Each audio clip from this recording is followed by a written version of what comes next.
Dulur-dulur anu lemur bere-bere di kota wargi di luar negeri. Alhamdulillah dina enjing-enjing ieu Abah rek cumarios ek cumarita kang orang sadayana atuh dina ieu dina ngajalankeun puasa dinten ieu ka 5 poena deui sing ayeuna berkah barokah lancar. Da Abah naon bade nu dibahas ku Abah dina cerita ieu. Cerita tentang masalah puasa bulan Ramadan sareng ieu bade mayunan nyambut datangna Idul Fitri. Naon cenah? Tah, hiji anu bade dibahas ku Abah nyata puasa jalma-jalma anu awam. Anu kadua puasana jalma-jalma anu khusus. Tah anu katilu puasa khususil khusus. Tah seperti kumaha cenah Bah puasa anu awam. Tah puasa anu awam mah nyata ngan saukur tuturut kabatur ngosongan beuteung dina beurangna teu barang dahar teu nginum teu bersetubuh. Tah eta anu awam pipilueun. Jadi ngan saukur tuturut muning tuturut kana umumna galibna puasa pindah dahar tina beurang jadi magrib, tina asalna magrib pindah kana subuh. Tah kitu nu awam mah. Tah kumaha ari puasa khususul khusus?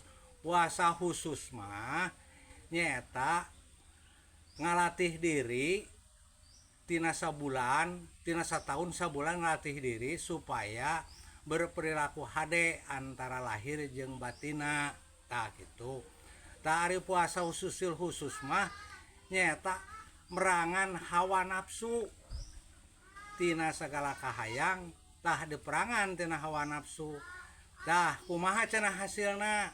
Tah hasilna ari nu awam mah sagala weuteuh riweuh dina rek lebaran teh kudu sagala aya, anu baju kudu weuteuh, dahareun kudu sagala aya.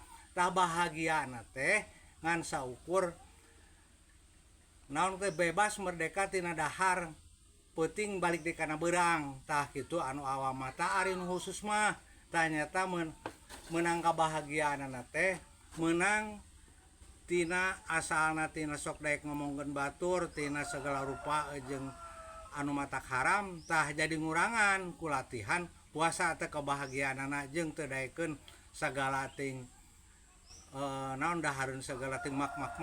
Tah kumaha ari nu puasana khusus dina lebaran tah menang kabahagiaanna.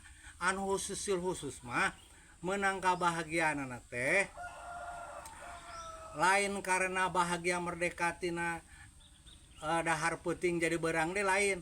Tah hatena jeung jiwa teh dina rasana teh narima sagala kehendak itu kehendak dat anu maha kuasa. Jadi menang keyakinan tah bahagiana teh.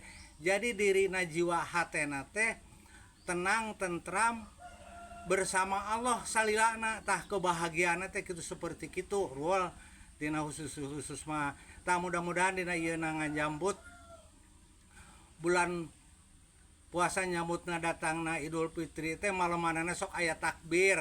Tah mudah-mudahan takbirna sing ikhlas karena kemenanganana eta takbir teh lain sakadar ucap pungkul. Tah kitu tah carana khusus mah. Jadi lain sakadar maca atawa takbir Allahu Akbar tapi meresap dina hatena teh ngarasa tenang tentram bersama Allah salilana. Tah kitu anu khusus mah. Mugi-mugi ieu sing aya manfaat keur sadayana atuh khususna keur Abah pribadi. Atur nuhun.